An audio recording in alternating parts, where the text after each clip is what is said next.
Bonjour à tous et bienvenue dans le grand JT d'éducation. Tout de suite, le sommaire. Et cette question du jour, le décryptage de l'info. Comment capter cette information, la comprendre, la digérer et parfois même s'en méfier? On en parle avec nos invités dans quelques minutes. La chicha est-elle devenue la nouvelle cigarette chez les jeunes? Selon une étude, la chicha devient la première expérience tabac de nos ados. Nous recevrons en plateau un addictologue pour tout comprendre. Et puis dans le grand JT d'éducation, nous donnons la parole aux enfants. Cette semaine, nous leur avons demandé leur définition de l'amitié. Ce sera à découvrir tout à l'heure. Et tout de suite, c'est l'actu en bref et c'est avec Mickaël Dorian.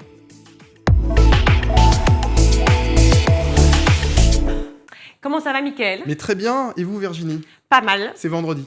Exactement. Voilà. Vendredi, c'est ravioli. Parfait. Alors que les vacances scolaires commencent ce week-end pour la zone B et que la question d'un allègement du protocole sanitaire à l'école pour la rentrée se pose toujours, Jean-Michel Blanquer rassure. Invité ce vendredi de Sud Radio, le ministre de l'Éducation nationale a dressé un bilan plutôt positif de la situation sanitaire dans les écoles, car même si le nombre de classes fermées reste élevé, la tendance est désormais, selon le ministre, à la baisse. On a aujourd'hui exactement 16 836 classes fermées, donc c'est en légère baisse quand même, hein. On a connu des niveaux au-dessus de 20 000, et s'agissant des élèves, on en est à 410 000 sur 7 jours cumulés. Là aussi, ça reste un chiffre important, mais on a déjà été à plus de 500 000, donc on voit bien qu'on était sur un plateau pendant environ 2 ou 3 semaines, en janvier, et que maintenant, il y a une petite tendance baissière, un peu comme on s'y attendait. Alors, un ministre qui rassure, oui, d'accord, mais enfin des chiffres quand même spectaculaires. Oui, un site internet, Virginie, s'est d'ailleurs intéressé au nombre d'heures de classe perdues par les enfants. Il s'agit du site Où y a pas cours, mis en ligne par la FCPE, qui incite les parents à déclarer sur cette plateforme les professeurs absents. Virginie, avez-vous une idée du nombre d'heures perdues par les élèves depuis le début de la pandémie? 1000 heures.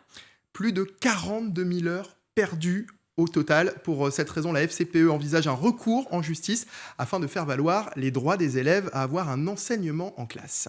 En effet, un déficit d'heures de cours qui inquiète les parents, mais aussi, j'imagine, les enseignants. Des enseignants qui pointent de graves retards sur le programme. Gaëlle Chable est enseignante à Troyes. Elle s'est confiée au micro de France Info. On l'écoute. On a fait à certains moments garderie. Quand il manque la moitié de la classe, on se dit est-ce qu'on fait un nouvel apprentissage?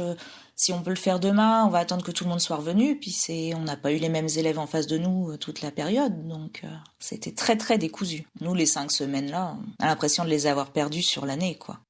On le disait tout à l'heure, début des vacances ce week-end pour la zone B uniquement pour le moment. Et pourtant, depuis quelques jours, les photos de famille fleurissent déjà sur les réseaux sociaux montrant les enfants sur les pistes de ski. Un phénomène qui n'est pas nouveau. Comme chaque année, certaines familles n'hésitent pas à s'affranchir du calendrier scolaire pour anticiper leurs vacances. Sauf que cette année, les parents ont trouvé une nouvelle excuse pour faire manquer quelques jours d'école à leurs enfants. Virginie, vous avez une idée?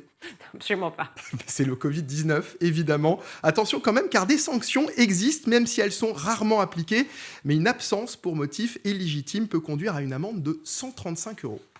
L'épidémie de Covid-19 continue de poser des problèmes dans les écoles et notamment dans les cantines. Oui, avec encore trop d'employés absents car testés positifs. Alors pour pallier à ce manque de personnel, la ville de Metz a décidé d'appeler des parents d'élèves en renfort. Et c'est le cas d'Angélique qui s'est portée volontaire, jointe par Europe 1.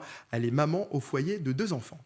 C'est 8 heures par semaine, c'est 2 heures par jour. J'avais la disponibilité de le faire déjà et j'ai toujours voulu travailler avec les enfants, donc j'en suis très heureuse. Mais on ne fait pas ça forcément pour l'argent, on le fait vraiment pour venir en aide aux parents et aux enfants. Merci Mickaël pour les infos. On vous retrouve tout à l'heure? Oui, à tout à l'heure. Information, désinformation, utilisation des données, décryptage, autant de sujets qui font jaser du côté des journalistes et surtout qui préoccupent les Français de manière générale et les jeunes en particulier. On va essayer de tout comprendre dans notre question du jour.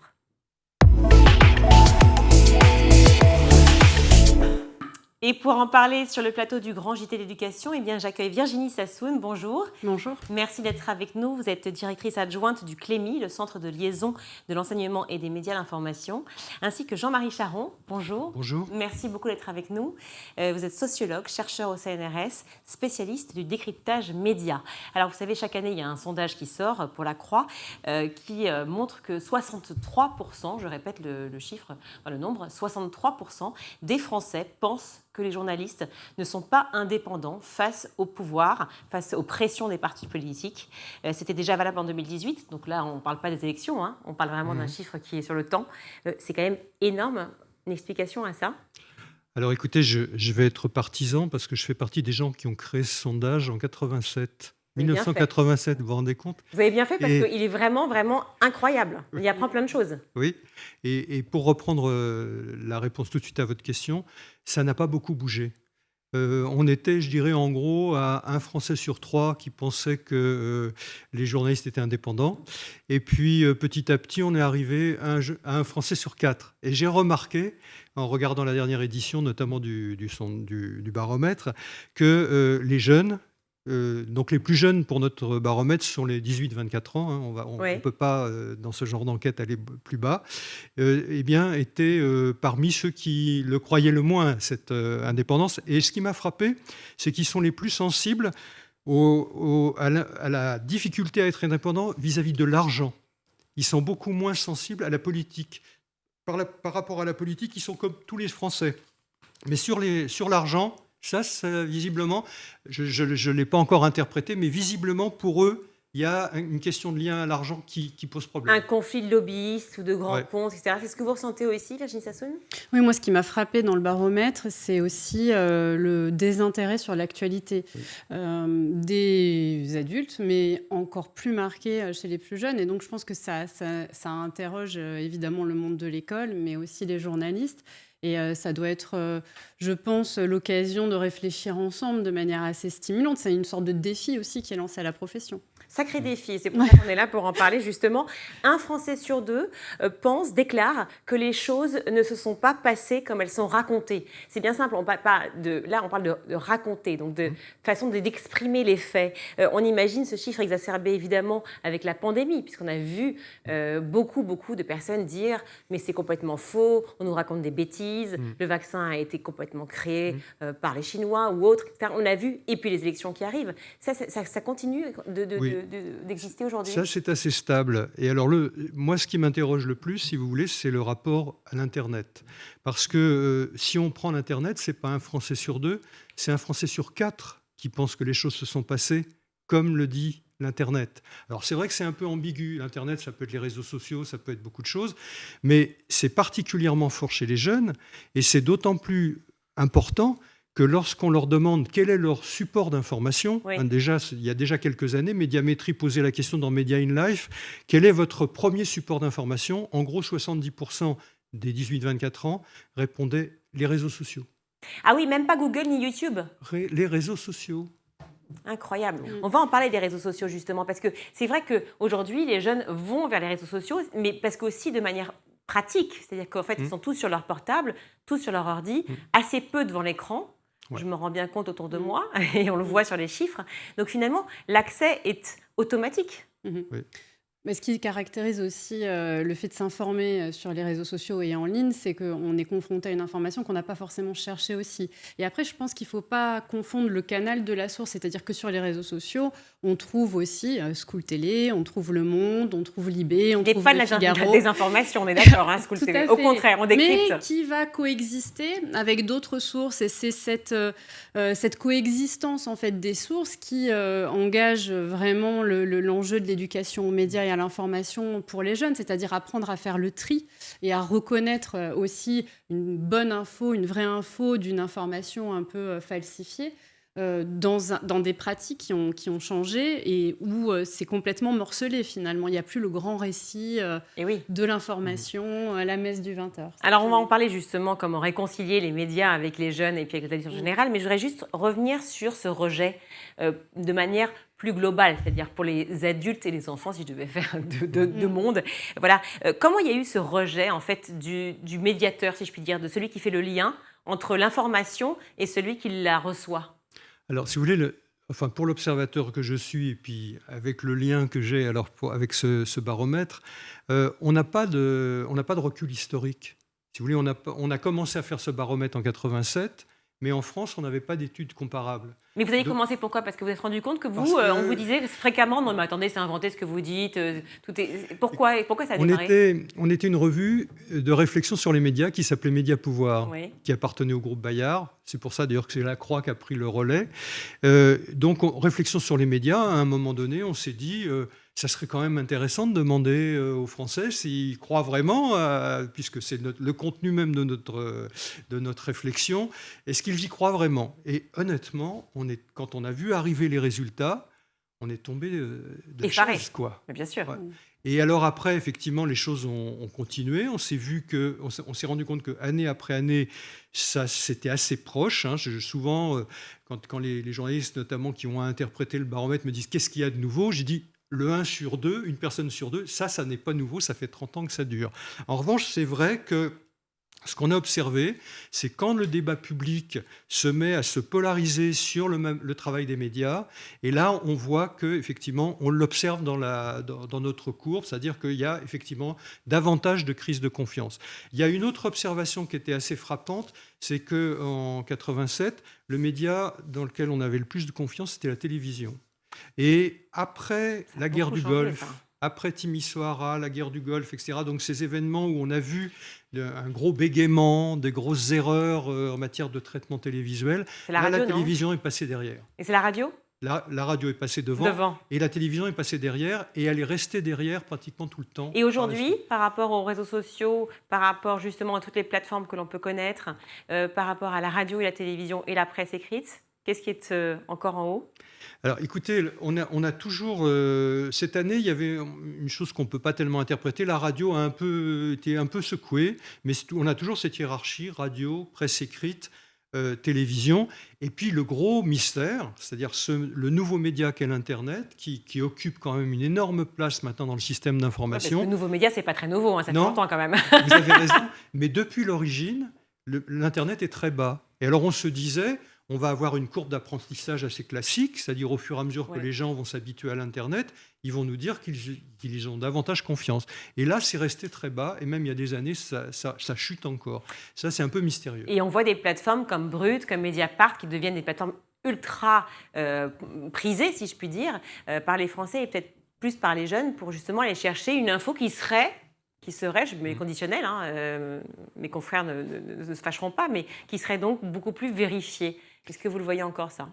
Bah, après, je dirais que l'attrait et l'adhésion des jeunes à ces médias-là, c'est qu'ils sont conçus pour les réseaux sociaux. Donc les réseaux sociaux, au départ, ce sont des espaces de conversation, on échange entre amis, etc. Et en fait, Brut, par exemple, l'objectif, c'est de déclencher une conversation autour d'une vidéo. C'est informer, mais c'est aussi être relié à travers l'information. Et Oui, crois que pardon, c'est je ça me permets, qui- mais c'est aussi informer sans le fameux médiateur, c'est-à-dire sans le journaliste. C'est-à-dire que Oui, mais- c'est a priori une information qui est brute, c'est-à-dire qu'en fait, cadrée, où on ne cherche pas à expliquer Là. ce que l'on voit. Tout l'intérêt de l'éducation aux médias, c'est de dire... Allons-y, Et à justement. l'information, c'est de dire justement aux élèves, non, elle est racontée, elle est fabriquée, cette information, différemment que le 20h et qu'un reportage classique, mais il y a une fabrication. Ouais. Et justement, sur Brut, qui est un modèle économique aussi, où ils font des contenus sponsorisés avec des marques, il y a vraiment un enjeu aussi important, et le Clémy a traité ça d'ailleurs sur notre compte Twitter, vous pouvez retrouver ce décryptage de la communication de Brut, et ça pose vraiment des questions d'éducation aux médias au regard de ces nouveaux médias. Mais je dirais aussi, c'est important de dire, il y a une défiance qui est généralisée, qui ne concerne pas que les médias dans notre société, qui concerne aussi la recherche, la politique, etc. Et donc je pense que quand on prend un peu de recul, les médias subissent aussi une espèce de défiance, une rupture de la confiance, mais qui se retrouve aussi dans d'autres sphères de la société. Les enseignants le ressentent aussi. Et ça permet, je pense, de donner des éléments aussi de recul sur cette évolution. Et les jeunes ont aussi confiance dans des médias qui ne sont pas du tout légitimes culturellement. Comme Par exemple, Hugo Décrypte sur YouTube, oui. où il y a des formats YouTube qui sont un peu perçus par, je dirais, la génération boomer comme moins légitime culturellement que d'autres. Et c'est aussi intéressant de s'intéresser à ces médias-là parce qu'il y a des gens formidables sur YouTube, sur Snapchat, sur TikTok, sur Instagram. Il faut aussi partout. s'intéresser. Mais vous, sociologiquement, justement, Jean-Marie Charon, vous voyez cet effet sur tous les domaines de la société. Effectivement, la santé, on en parlait, cette défiance par rapport à l'information généralisée. Oui, ça, je pense c'est un phénomène qui est très répandu. Je pense que, si vous voulez, au fil des années, moi j'avais fait un bouquin, d'ailleurs avec le Clémy, à la fin des années 2000, où on étudiait cette question de la confiance, et on avait vu qu'il y avait un certain nombre d'éléments qui étaient particulièrement cruciaux, notamment la question de la fiabilité. Oui. Pourquoi des médias, avec tous les moyens dont ils disposent, avec l'omniprésence qu'ils ont dans nos vies, etc., sont aussi approximatifs. Surtout en France, qui est un pays libre, dont on sait qu'a priori, on aurait accès à tout. Non, mais c'est important par rapport à d'autres pays comme la Chine, la Russie ou autres. Alors la question de la fiabilité, elle est intéressante parce que ça va de petites erreurs à des problèmes d'interprétation, des problèmes parfois de bidonnage qu'on a pu connaître, etc. Oui. Mais je pense que dans la question de la fiabilité, il y a plusieurs choses. Il y a le fait qu'on est dans des sociétés où la connaissance s'est beaucoup diffusée. Et donc, le rapport à la connaissance, on vient d'un monde où c'était dans le journal, c'était vrai. Parce qu'on avait une élite, enfin les journalistes faisaient partie d'une élite connaissante qui délivrait une connaissance aux autres. Aujourd'hui, on est dans une société où les journalistes sont de plein pied avec d'autres personnes. Je suis toujours frappé, justement, quand on fait des débats. Et moi, j'ai fait beaucoup de travail en groupe, séminaires, etc., avec différentes professions, différents milieux sociaux. Les personnes vous parlent du problème de la fiabilité à partir de leur propre expertise. Si je vais dans une assemblée d'enseignants et qu'on commence à parler du travail des médias, du problème de la fiabilité, d'emblée, ils vont me parler de comment tel ou tel problème qui est régulièrement présent dans les médias et qui concerne l'éducation est plus ou moins bien apprécié. Si je vais dans une assemblée d'économistes, d'emblée, on va me dire « Mais vous vous rendez compte, ces gens-là, ils sont capables de confondre des milliards et des millions, etc. » Et quand on leur signale, ils nous disent que c'est jamais presque un détail. Donc chacun part déjà de sa propre expertise.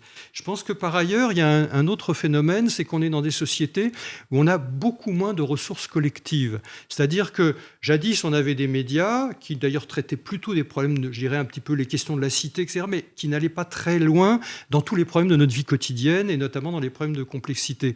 Aujourd'hui, les médias nous donnent énormément d'éléments sur ce qui concerne notre vie quotidienne, comment nous orienter, etc. Et c'est très important parce qu'on est dans un monde où on n'a plus beaucoup de ressources collectives. Les syndicats, ça n'existe plus beaucoup. Les partis politiques, ça n'existe plus beaucoup. Oui, puis c'est grâce à ces médias que ressortent de vrais problèmes de société très importants aussi. Tout à fait. Donc heureusement qu'ils sont là. Et à ce moment-là, on ne tape pas dessus. Hein. Oui. Attention, on n'est pas. Et à ce moment-là, les gens ont tendance à vous dire, mais vous vous rendez pas compte. Mais quand les médias se trompent, ils nous trompent et ils nous mettent en danger. Oui. Et je crois que là, il y a quelque chose qui est extrêmement sensible dans cette question de la confiance. C'est pas le seul problème, mais par rapport à un débat qui laisserait entendre que c'est la propriété des médias ou des choses comme ça qui dominent, moi, quand je fais mes enquêtes sur ces sujets-là, j'entends beaucoup plus parler de la vie quotidienne des gens et de la manière dont les médias viennent ou pas répondre à leurs attentes en matière de vie quotidienne. Surtout qu'on a l'impression que tout le monde devient un peu journaliste, finalement. C'est-à-dire que tout le monde raconte, finalement, son quotidien. C'est important quand même de différencier la mésinformation, la désinformation. C'est-à-dire qu'un journaliste peut se tromper. C'est humain et s'il le reconnaît, c'est pas grave. En revanche, les entreprises de manipulation qui ont pour volonté vraiment de tromper, de manipuler, ça, c'est différent. Et je pense que c'est très important de jamais... confondre quand même les deux motivations. Et puis, il y a aussi quelque chose sur cette surinformation qu'on appelle aussi infobésité, qui fait qu'aujourd'hui, l'enjeu majeur, c'est la qualité de l'information, finalement. Et qualité, quand vous dites qualité, ça veut dire quoi ? On décrit quelle est la bonne ou l'information utile. Et puis, je pense d'avoir cette capacité, en tant que citoyen et futur citoyen, de pouvoir choisir l'information, de dire l'information a une valeur, elle a un coût aussi parfois. Ouais. Et il faut pouvoir aussi apprendre à s'informer. C'est réellement ça la question. Et l'enjeu pour les enseignants, c'est aussi apprendre à s'informer en confiance.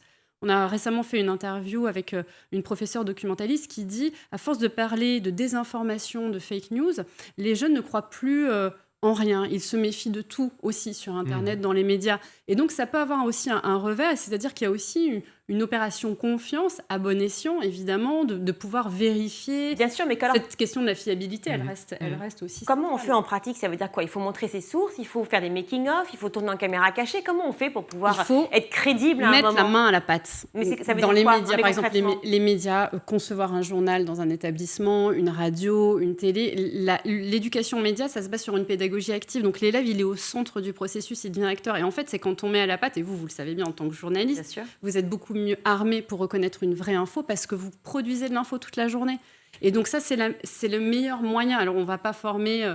on en parlait tout à l'heure, des futurs journalistes. Ce n'est pas l'idée de l'éducation aux médias, mais quand on apprend à écrire pour informer, à faire un débat en s'écoutant, voilà, toute cette production médiatique, on comprend aussi que l'information, elle n'est pas donnée, c'est une fabrication, et on sait aussi, on est plus à même de reconnaître la désinformation. Mais ça, c'est présent à l'école. C'est présent à l'école parce qu'il y a effectivement l'instruction civique, enfin qui porte un autre nom maintenant à l'EMC, mais il y a cette effectivement l'éducation média à l'information qui est présente dans tous les programmes. Oui, mais est-ce on devrait, comme vous le dites, effectivement proposer pour chaque collège ou chaque lycée un journal qui serait le journal du lycée où chacun pourrait entreprendre d'écrire des articles et puis essayer Là, très récemment, il y a eu une circulaire pour engager les établissements à se doter de web radio. Chaque établissement pourra avoir une web radio. Donc ça, c'est extrêmement Mais là, positif. il y a aussi de l'image. C'est un petit peu différent parce que le web radio implique bien sûr, donc mais la manière d'être filmé. Non, mais c'est très différent. Tous les médias, vous savez comment c'est, surtout pour des jeunes,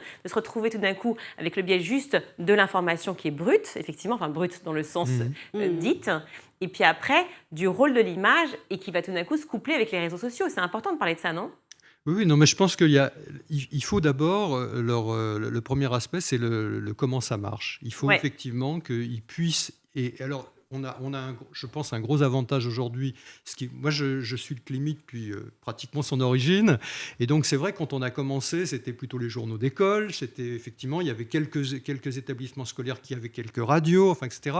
Aujourd'hui, il y a certainement quelque chose de très nouveau. C'est que les élèves arrivent avec un rapport aux outils qu'utilisent les journalistes qui a complètement changé. Le smartphone, le fait d'utiliser le smartphone pour capter des images, pour raconter des histoires, tout ça, c'est des choses qu'intuitivement ou qu'ils ont déjà la manière, qu'ils bricolent. Oui, ils pratiquent même le montage hyper facilement, dès 10 ans. Enfin, donc là, on peut s'appuyer là-dessus pour dire, si on est dans un dispositif d'information, comment on va utiliser les outils que vous utilisez d'habitude, mais en se donnant un certain nombre d'objectifs, de fiabilité, de vérification, etc.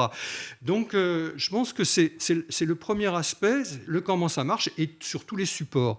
Ensuite, je pense que, si vous voulez, il y a la nécessité de leur expliquer aussi comment ça marche, mais l'architecture, l'organisation des médias, etc., ça fait partie, effectivement. C'est-à-dire en deux mots, cette idée, si vous voulez, cette idée...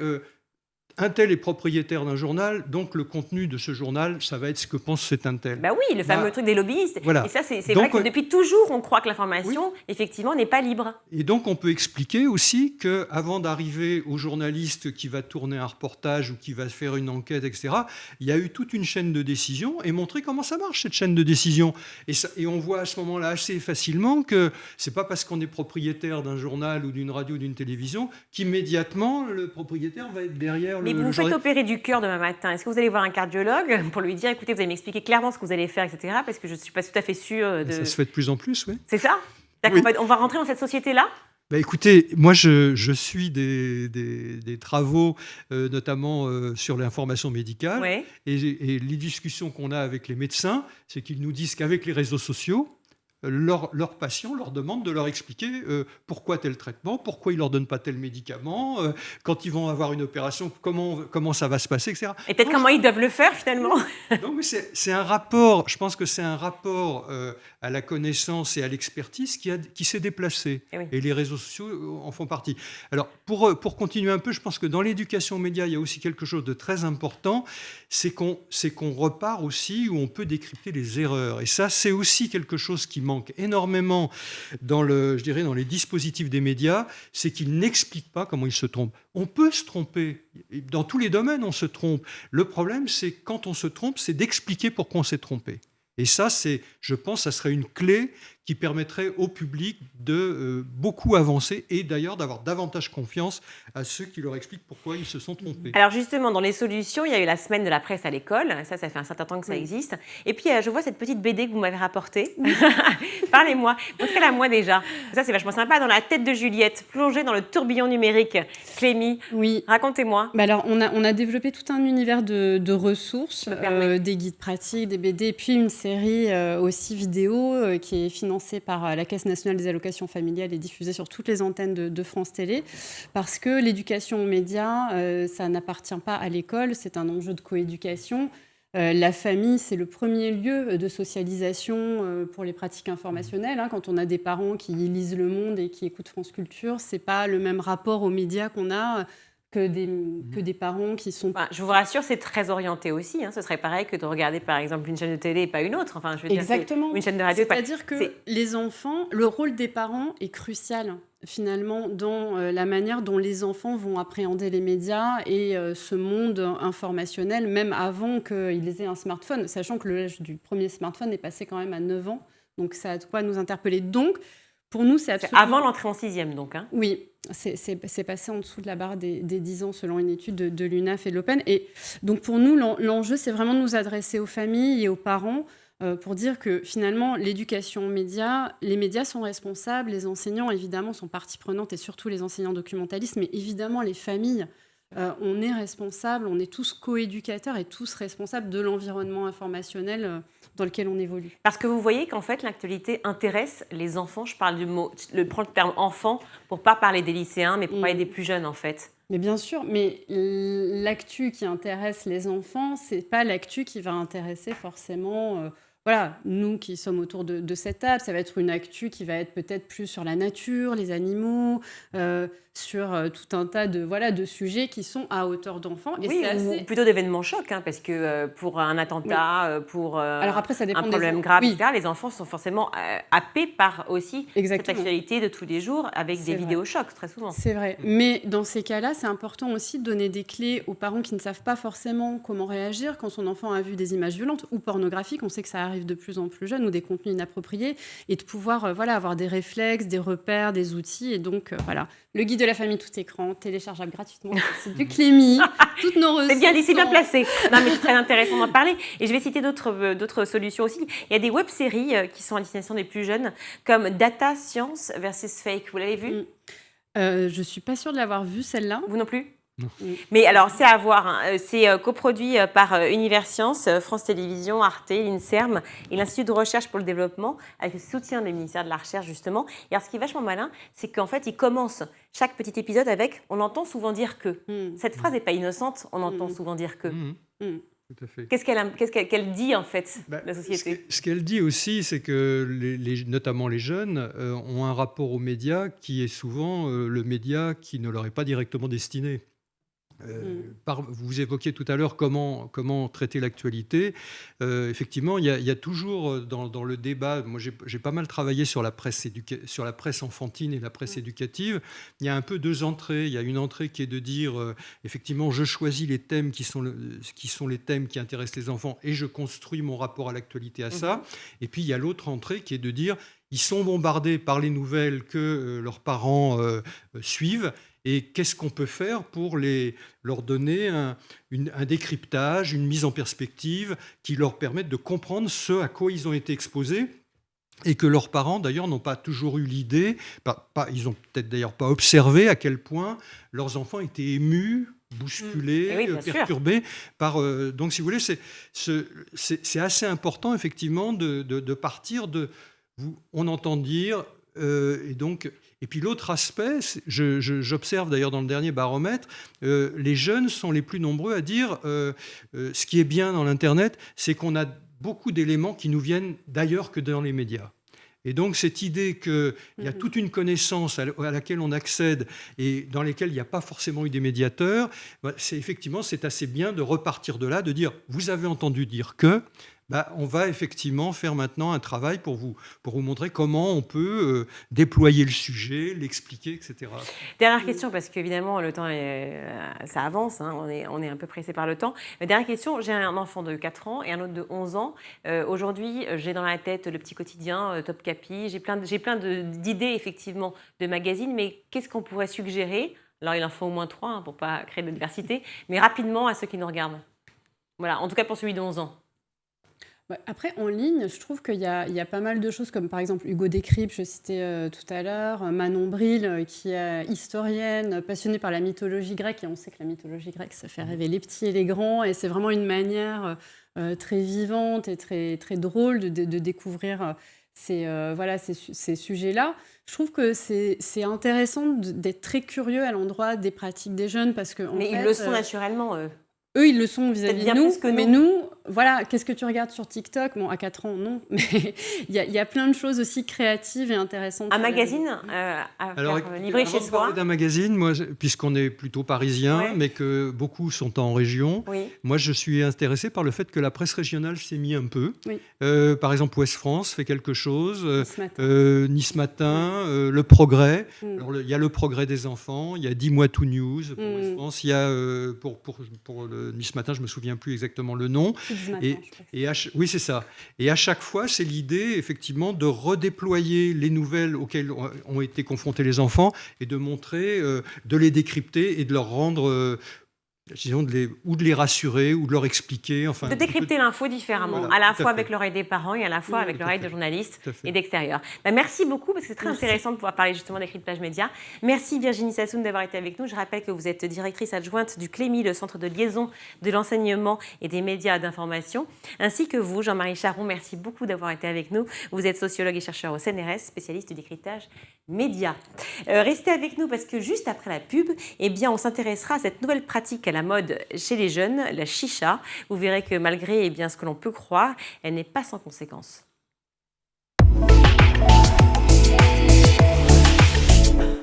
De retour sur le plateau du Grand JT. Bonjour Bernard-Antoine. Bonjour. Merci d'être avec nous. Vous êtes addictologue, non médecin. Formation de psychologue. On va s'intéresser ensemble à cette pratique à la mode depuis peu chez les jeunes, qui est la chicha. Est-ce que vous savez tous ce qu'est la chicha? Michael, déjà, est-ce que vous savez? Il me semble, oui, c'est quoi? C'est ce qu'on fume dans un narguilé, c'est ça? Narguilé, hein, c'est ça, c'est narguilé. C'est un synonyme de narguilé. C'est ça. On l'appelle aussi la pipe à eau, mais il y a plein de noms différents. Mais effectivement, c'est plus connu sous le nom de narguilé historiquement. Est-ce que c'est toxique? Très. Racontez-moi. C'est très toxique. Alors juste pour un petit peu faire un historique de l'histoire, c'est arrivé en France, particulièrement dans les années 80. Oui. Ça correspond d'ailleurs à il y a des raisons sociales là-dessus, des raisons aussi liées à l'immigration, parce qu'il y a beaucoup de gens du Maghreb qui sont arrivés en France avec ce produit qui d'ailleurs constituait un assez bon support convivial pour pouvoir vendre d'autres choses. Les bars à chicha ont été très très en vogue et donc on était à un moment où on pouvait consommer des produits sans forcément s'attacher au danger de ce produit-là. Et on a donc utilisé, donc la chicha c'est une pipe à eau qui se fume avec du tabac, enfin un mélange de tabac, du charbon, ça passe par de l'eau, donc c'est une pipe à eau, et en fait on va ingérer un tabac mélangé. Alors je pourrais vous expliquer exactement techniquement comment ça marche, mais c'est un produit qui est particulièrement toxique, effectivement, encore plus toxique que le tabac, mais c'est souvent inconnu. Souvent, quand on parle de la chicha, on a l'impression que c'est un truc plutôt sympa, comme ça, convivial, sans danger. C'était pas pratiqué en France, effectivement, avant les années 80, en gros, c'est ça? C'est-à-dire que c'est venu avec l'immigration. C'était un produit aussi qui à la fois au Maghreb, au Moyen-Orient, en Inde aussi. Absolument. Oui, parce que je crois que ça vient du sanskrit, non? Tout à fait. Que j'ai lu. Voilà, narguilé. Oui, c'est peu de choses que je sais, hein, mais effectivement, donc c'est vraiment aussi des pratiques qui sont autres. Moi, ça m'est arrivé, effectivement, il y a longtemps, de fumer la chicha. Je ne pensais pas que c'était toxique. À quel point? C'est-à-dire que, parce que déjà, il y a le mélange de tabac et c'est le charbon aussi, c'est ça qui est brûlé directement? Alors, c'est toxique pour plusieurs raisons. D'abord, c'est toxique parce qu'on retrouve exactement les mêmes principes toxiques que dans le tabac. C'est-à-dire que vous avez de la combustion, vous allez brûler du tabac, vous allez le chauffer puis le brûler. Donc, vous allez avoir... Alors, qu'est-ce qui est mauvais quand vous fumez une cigarette ou quand vous prenez de la chicha? Ce qui est mauvais ce qui est cancérigène, comme on dit, carcinogène, comme on dit, c'est les produits qui émanent de la combustion. C'est les goudrons.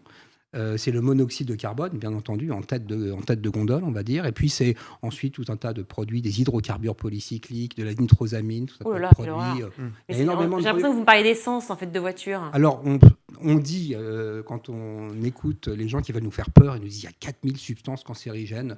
Il y en a 4000. Elles Enfin, ne sont pas tous 10 cancérigènes. mais Il n'y a suffisent. pas besoin d'en avoir Ouais. 4000. On en a 10, donc 5 qui sont ultra mortels, on va dire.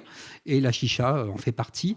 Mais quand vous fumez la chicha, vous ne la fumez pas de la même manière que vous fumez une cigarette. Ah bon ? Vous le savez bien, quand vous avez essayé la chicha, c'était une session. Oui. Hein, il y avait des sessions comme ça. C'est-à-dire une session, ça veut dire quoi? J'ai des amis, c'est quoi Ça peut faire peur Vous avez comme compris, ça.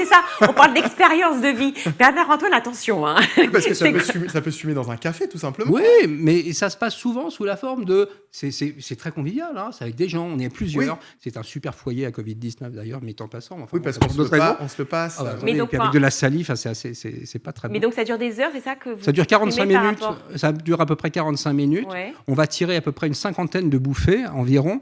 Quand vous fumez une cigarette, c'est à peu près 5 minutes avec, vous tirez 8 à 15 bouffées, quoi. Là, c'est une cinquantaine de bouffées étalées sur 45 minutes avec des processus d'ingestion qui vont plus profond dans les bronches. On n'a d'ailleurs pas tout à fait les mêmes cancers, je suis désolé. Mais on parle de pourquoi le processus d'ingestion Parce que vous allez tirer beaucoup plus dedans pour avoir plus de fumée. Parce qu'il faut savoir qu'il y a aussi des produits aromatiques. Il y a des sucres brûlés beaucoup plus que dans le tabac. Notamment, alors c'est ça qui est pas bon. Ce sont ces sucres brûlés qui vont former des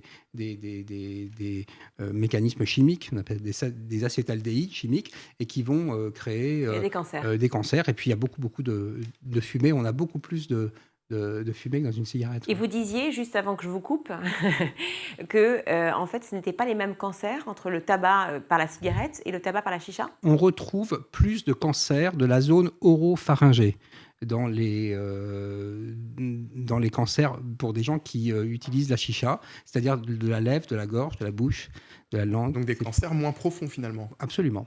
C'est étonnant. Alors que Et en justement, même temps, on dit que ça va plus bas, c'est-à-dire que comme il s'est fumé différemment parce qu'il laisse plus de temps dans le foyer de la bouche, on a deux types de cancers. D'abord, on a des cancers plus bas, c'est ce que disent les pneumologues. Hein. Quand j'avais fait mes études en tabacologie, je me souviens d'un professeur qui nous avait fait un cours sur la chicha qui nous expliquait que ça donnait à la fois des cancers plus profonds et également on retrouve le cancer de la pipe et du tabac, d'ailleurs des cancers plus vers le haut. Donc les deux, en haut et en bas. Un peu Et si comme on- pardon. Non, mais Non, je disais un peu comme le cigare aussi. Exactement. Ouais, c'est ça. et si on en parle aujourd'hui, c'est parce que c'est devenu la première expérience de tabac chez les jeunes. Alors, et le problème, si vous voulez, de la chicha, comme d'ailleurs pour moi, je pense, de la cigarette électronique, c'est que ce sont des processus qui vont faire entrer les jeunes dans le tabac. C'est de l'entrisme du tabac. Donc c'est ça qui pose un problème. C'est-à-dire que certains vont commencer à fumer la chicha avant de commencer à fumer la cigarette. Et on sait que la chicha engendre une addiction chimique.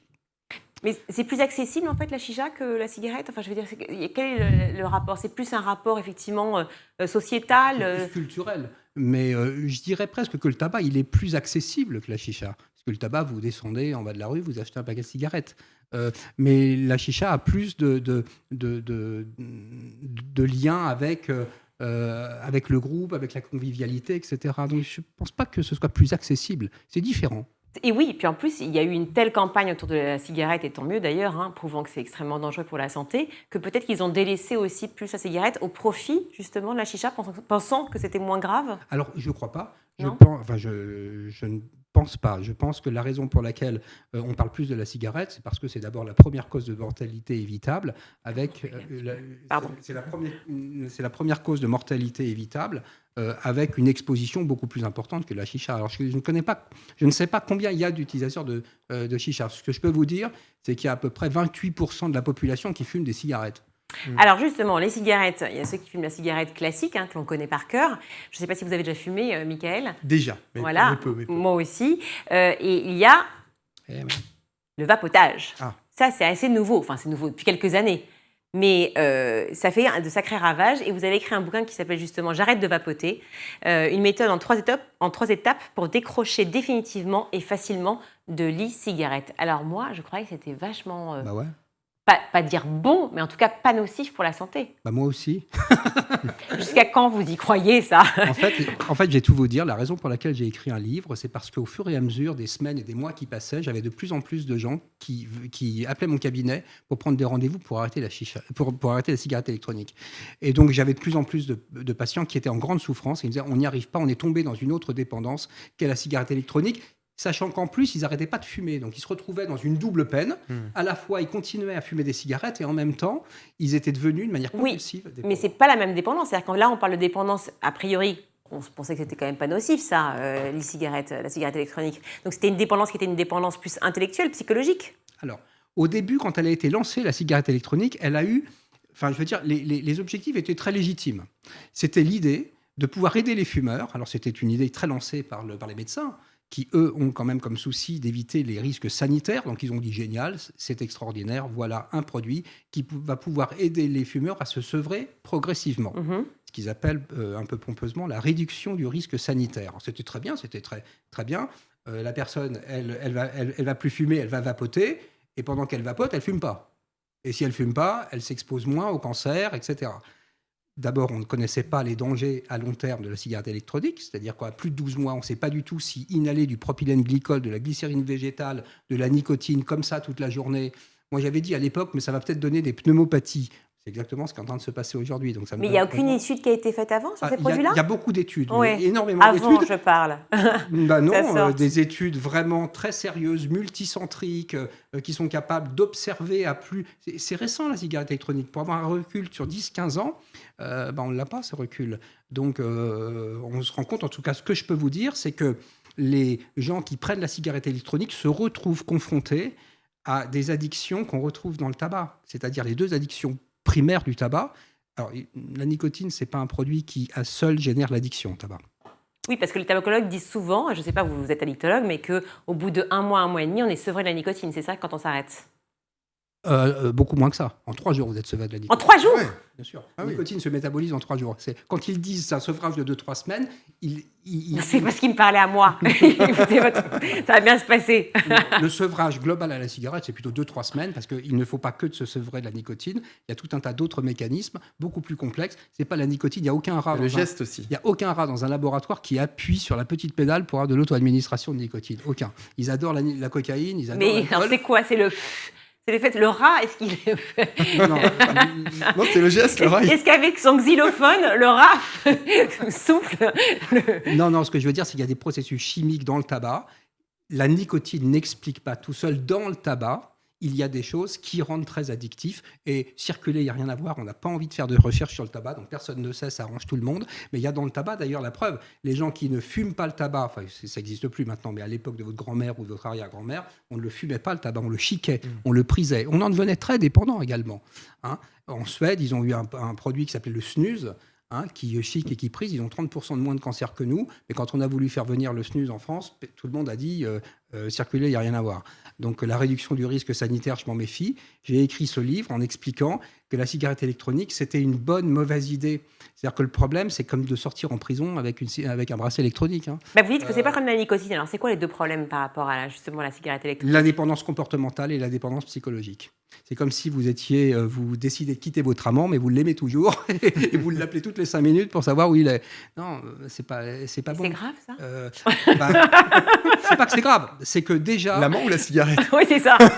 Je ne sais pas si c'est grave. En tout cas, la promesse au départ, qui est de prendre la cigarette électronique pour se sevrer du tabac, on se rend compte que les gens qui restent toujours accros, vous savez, on préfère toujours l'original à la copie en général. Oui. Donc on va revenir. C'est vrai. Alors c'est vrai, il y a une chose que je dois reconnaître à la cigarette électronique, quand même, moi vous savez, je suis pas contre la cigarette électronique, c'est pas la question.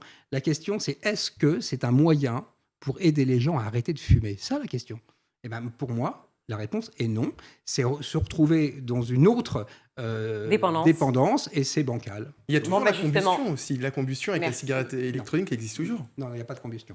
Il y a de la vapeur. Merci en tout cas, si vous voulez tout comprendre, avoir Réponse à la question, j'arrête de vapoter, de Bernard Antoine, qui est ici avec nous. Merci d'avoir été avec nous. Merci beaucoup. On va tout connaître effectivement des addictions en lisant le bouquin. Et vous le savez, on donne aussi dans le grand JT d'éducation la parole aux enfants. On ne va pas leur faire parler d'addiction. Cette semaine, on leur a demandé ce que représentait pour eux une grande valeur qui est l'amitié. Pour moi, l'amitié, c'est comme un peu une deuxième famille qui sera toujours là pour te soutenir, n'importe tes situations et tout ce qui t'arrive. Qu'est-ce que c'est l'amitié? Ça représente. Pour moi, une meilleure copine, c'est une personne à qui tu tiens énormément et qui ne trahira jamais tes secrets. Et pour toi, elle vaut très cher dans ton cœur et tu ne pourras jamais te permettre de toi aussi la trahir. Et elle comptera toujours pour toi. On joue ensemble. À la récré, on s'amuse, on est tout le temps avec lui, on s'amuse ensemble. On mange ensemble. Voilà. Mes copines, ce sont Eliana, Clara, Noélie et Zara. Inès, Alba, Louise, Simone, Siméon. Il y a Stella, Jade, Nourine, Aïden, Maddy, Ambre, Amy, Delmar. Il y a aussi... comment il s'appelle? Maxence et Gabriel et Victor. Allez, c'est l'heure de souvenirs d'écoliers. Cette semaine, Malika Ménard reçoit Jean-Marc Lubin, alias Lulu. Il lui a raconté comment il voyait l'école du futur. Regardez.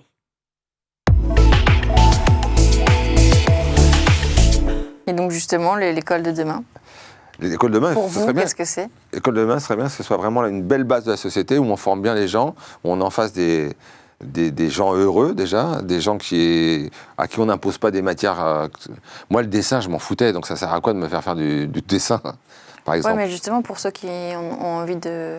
Oui, mais ceux qui ont envie qu'ils fassent du dessin, il n'y a aucun souci. Mais après, autant faire moins de cours et faire des choses que vous appréciez. Comment on les sélectionne alors? Moi, j'ai jamais aimé le patinage artistique, j'ai fait du foot. J'aurais été malheureux sur des patins, avec ma petite robe, ma jupette rose. Donc, ça vous irait bien pourtant. Oui, mais voilà, il faut accompagner les gens, il ne faut pas leur imposer les choses. Ça voudrait dire choisir plus tôt ce qu'on décide de faire? Plutôt le chien de Mickey? Non, je ne sais pas, mais... vous avez cadeau. Je ne sais pas, mais un modèle à l'étranger peut-être à imiter aussi. Oui, tout à fait, dites donc, parce que mon ex-femme... Je suis bien renseignée sur vos amours. Est suédoise, et elle a connu une autre scolarité où on aide beaucoup plus les gens, où tout est beaucoup plus cool, où on a l'écoute des enfants, où on est plus dans l'organisation, moins dans la discipline. C'est-à-dire qu'on apprend aux gens à s'organiser, à travailler, à gérer son temps, etc., que ce soit scolaire ou en dehors de l'école. C'est-à-dire, concrètement, ça mais c'est-à-dire que c'est pas comme chez nous, c'est pas parce que vous ne prenez pas vos règles de multiplication du lundi pour le mardi que c'est grave, quoi. Le truc, c'est que quand vous sortez à la fin de votre cycle, vous les connaissiez. On vous fait découvrir des choses, on vous apprend des choses, mais il n'y a pas d'urgence. L'urgence, c'est le temps que vous mettez à choper le truc, quoi. Mais comment on est Parce qu'il faut du temps, il faut plus de profs, et il faut moins d'élèves par classe, par exemple. Donc ça, ok. Là, les classes, ça devient Bercy, il y a un chanteur et tout le monde doit chanter en même temps, quoi. Donc c'est compliqué. Et quelle place on donne au numérique? Alors moi, vous vous doutez bien que comme j'ai commencé... Parce que avec la blouse, il n'y avait pas de compas et une gomme, avec de la colle blanche. C'est sympa, ça. Le retour de la colle. Voilà. Moi, j'ai appris à me servir d'un ordinateur quand j'avais 25 ans, 26 ans. Donc c'est sûr que quand je vois les jeunes gens avec qui je bosse dans le milieu de la production, j'ai l'air d'un débile. Mais, non, personne ne dit ça, jamais. Je vous jure que si, il y en a. Je peux vous filer les noms. Mais bien sûr que c'est super important, le numérique. On s'en sert pour tout. Mais quelle place on lui donne c'est la moitié du temps, on devrait s'occuper du numérique parce que c'est ce qui permettra aux gens d'exprimer leur talent. C'est-à-dire être avec des tablettes Avec des tablettes, avec des ordi, que tout le monde en ait, que tout le monde soit équipé. Parce que c'est pas le tout de dire pendant la pandémie aux gens, vous allez travailler chez vous en télétravail. Les gamins compas ou commal. Donc voilà, l'équité, elle vient de là aussi, c'est qu'il faut que les mômes ils soient tous équipés de la même façon pour pouvoir travailler et être préparés à demain. Ça fait un sacré chantier quand même tout ça. Oui, mais moi je serais mort. Donc je m'en fous un peu. Moi, voilà. C'est pas vrai. Vous en foutez finalement? Non. Et ça va être encore long en effet. En tout cas, merci. Mais de rien, c'est une joie. On s'embrasse pas, non, parce qu'on peut pas. Oui, quel dommage. Ouais, c'est dommage. À l'école, j'embrassais beaucoup les filles. C'est vrai? Je prenais beaucoup de claques aussi. Ah, vous embrassiez de force? Non. Non, ça c'est Charlie. C'est Charlie, c'est pas moi. Moi j'étais beau, les filles tombaient à mes pieds. Ok. Non, on aimerait bien voir des photos de cette époque. Bon, en tout cas, merci. Ça me retourne, ça m'émeut, ça me bouleverse. Voilà. Merci d'avoir partagé avec nous tous vos souvenirs et votre vision de l'école de demain. C'est la fin de cette émission. Ah, déjà? Oui, ça nous rend triste. J'entends pas la sonnerie, fin de cours. C'est dans votre tête. Et puis on le rappelle, il y a Génération Hit Machine, mardi 8 février sur W9. Merci beaucoup. Et quant à moi, je vous retrouve la semaine prochaine pour un nouveau numéro de Souvenirs d'écoliers sur School TV. À bientôt. Merci Malika. Et tout de suite, c'est le meilleur de School TV dans le Zap. Ces technologies, ces techniques de captation de l'attention, elles sont extrêmement perfectionnées. Absolument, et elle se perfectionne pendant qu'on parle. Pour vous donner quelques exemples, pour que ça paraisse vraiment concret, prenez l'exemple du scroll infini de Facebook, par exemple, ou d'Instagram. Nous, on l'a connu au début, il était chronologique. C'est un lointain souvenir pour certains. En réalité, maintenant, il obéit à des règles de pondération algorithmiques très élaborées, mais qui, par exemple, utilisent un biais qui est celui de la récompense aléatoire. Donc, ça veut dire que notre cerveau, comme pour les machines à sous, donc la captologie date d'il y a longtemps, et ça date vraiment d'il y a plusieurs dizaines d'années. Comme les machines à sous, on est attiré par ce qu'on n'a pas prévu, par ce qu'on souhaite voir, mais on ne sait pas qu'on va le voir, etc. Donc on sait que si on descend le fil Facebook, on aura des surprises, on aura des contenus commerciaux au milieu de contenus partagés par les amis. On n'est pas sûr de ce sur quoi on va tomber. Donc ça, typiquement, c'est un exemple connu. Vous avez aussi l'autoplay sur les plateformes de vidéo qui lance la vidéo suivante sans qu'on vous donne votre avis. Vous avez la capacité à s'inscrire sur un site de façon hyper simple, mais par contre, pour vous désinscrire, c'est hyper compliqué. C'est au fond des CGV, écrit encore 8, bref, etc. Donc tout ça, le web aujourd'hui regorge d'exemples de manipulation de l'attention jusqu'à ce qu'on intériorise, on va dire, ces mécaniques. C'est bien ça le problème, c'est qu'on est tous en pilote automatique quand on est sur les écrans aujourd'hui, sur les grandes plateformes. Qu'est-ce que c'est pour tous les grands fans d'Harry Potter? Donc déjà, c'est basé sur les livres Harry Potter. Donc dans la plupart des librairies, chaque boutique a son organisation, mais je sais que lorsque je l'avais faite il y a 2 ans et demi, on s'inscrit. Chaque enfant accompagne son parent. On fait partie d'une des maisons, Gryffondor, Poufsouffle, Serdaigle et Serpentard. On répond à un questionnaire, on est dans l'ambiance, la musique, on est dans le monde des sorciers. Venez déguiser, c'est encore plus drôle. Et à la fin, on choisit le grand gagnant. Maintenant, Laurent, on a l'impression que la stratégie, en tout cas en France, on sait que les parents font aussi beaucoup de sacrifices, effectivement. Irina Capron faisait une comparaison avec le système français il y a quelques instants, mais c'est vrai qu'on pense plus au collège ou au lycée, mais là, on parle de la crèche. C'est vraiment ancré, effectivement, dans le système chinois? Oui, pour renforcer ce qu'a dit Seu, en fait, il y a eu par exemple un fait divers assez intéressant en 2018 où un élève qui voulait s'inscrire du coup en maternelle a déposé un CV d'environ 5 pages. Donc en maternelle, l'enfant il a 5-6 ans et les parents avaient préparé un CV avec en fait tous les voyages, toutes les lectures que l'enfant avait réalisées, des lectures en anglais, des lectures en chinois et tous les voyages. Donc la compétition pour accéder aux bonnes ressources scolaires, aux meilleures écoles, elle se fait vraiment dès le plus jeune âge. Donc dès la crèche, il faut accumuler des compétences, il faut être bon, il faut faire du dessin, il faut faire du sport, il faut connaître les bonnes manières, il faut être poli. Il y a des entretiens en fait pour rentrer en crèche, dans les meilleures crèches privées. Donc en particulier dans les villes, et je pense que c'est important de souligner que cette compétition scolaire, elle est extrêmement forte dans les villes, et la Chine est très grande, et c'est pas du tout le cas dans les zones rurales. C'est beaucoup plus compliqué dans les zones rurales d'accéder à des bonnes ressources scolaires. Non, il y a des problèmes graves qui sont abordés de façon un peu subtile. L'abandon juste un petit peu aperçu au détour d'une histoire. Alors, la plus grosse, c'est dans Princesse Vadrouille, où les enfants ont abandonné leur maman, qui était âgée, donc pour pouvoir profiter de tout ce qu'elle avait. On a le deuil dans Gargouille avec... Oui, alors dans Troutrou, il y a le harcèlement. La sorcière, quand elle était plus jeune, est devenue sorcière justement pour ça, la torture des autres en les envahissant. Ça, c'est Princesse Papouille, sur les animaux aussi. Alors là, c'est un petit peu plus dissimulé, mais elle fait du mal aux animaux, parce que ça l'excite. La mort d'un être cher, notamment une vieille dame qui s'occupait de Gargouille. Et c'est Nanette dans le personnage de Gargouille. C'est ça. On va les lire maintenant. Florent, vous le disiez, vous avez une autre casquette, évidemment, c'est celle d'être cofondateur de l'association Lève les yeux. Et ça, c'est un formidable poste d'observation pour justement pouvoir décrypter, pouvoir observer cette surexposition aux écrans. Concrètement, vous vous êtes rendu compte de quoi ? Qu'aujourd'hui, on passe notre vie sur les écrans et que les enfants ne sont pas épargnés, c'est même la cible. Vous vous rappelez des effets d'annonce sur, justement, un réseau social pour les jeunes, pour les plus petits, etc. Donc nous, on intervient dès les écoles primaires, mais ça concerne même les crèches, les maternelles. Donc on parle vraiment des tout petits bébés, quoi. Et c'est-à-dire qu'il faut comprendre qu'à cet âge-là, le cerveau est en pleine évolution, en pleine formation, en plein développement. Et les écrans, dans ce cadre-là, ont des effets sur le terrain qui sont désastreux. Donc il y a un cri d'alerte, on pousse un cri d'alarme sur ces questions pour avoir un vrai discours de prévention beaucoup plus actif et beaucoup plus ambitieux que ce qu'il a été par le passé, parce que vous n'êtes pas sans savoir qu'il y a eu une révolution mobile sur Internet qui est arrivée il y a quelques années, donc 10-15 ans on va dire, et puis une crise sanitaire qui par ailleurs, avec le télétravail, l'enseignement à distance, bref, toute cette évolution rapide qui a vraiment poussé les gens sur les écrans. Donc nous, ce qu'on dit, c'est qu'il faut vraiment essayer de protéger au plus vite, mettre des barrières de sécurité, expliquer que les plus jeunes doivent être préservés des écrans. Les chiffres qu'on cite, c'était avant le confinement, donc c'est devenu encore plus lourd aujourd'hui.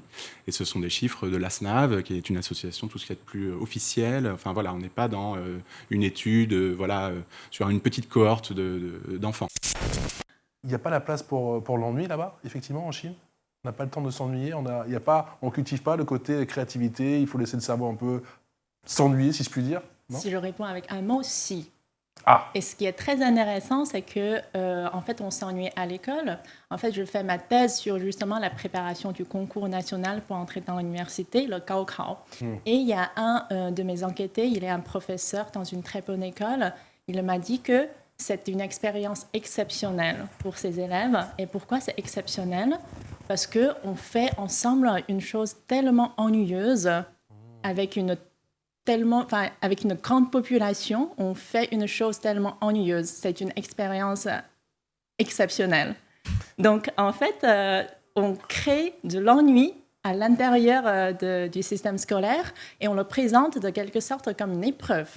Si on est quelqu'un qui arrive à résister à une tâche tellement ennuyeuse et on arrive à le faire, et on arrive à le faire collectivement, de quelque sorte, ça veut dire qu'on est un membre... Donc même là, on le fait collectivement. Oui. On ne s'ennuie pas tout seul. Oui, non. Surtout pas. Ouais, ça, c'est tout à fait vrai, oui. C'est la fin de ce grand JT. Merci, Mickaël. Merci, Virginie. On a appris plein de trucs. Comme d'hab. Si vous voulez tout revoir, c'est sur schooltv.com. Ciao.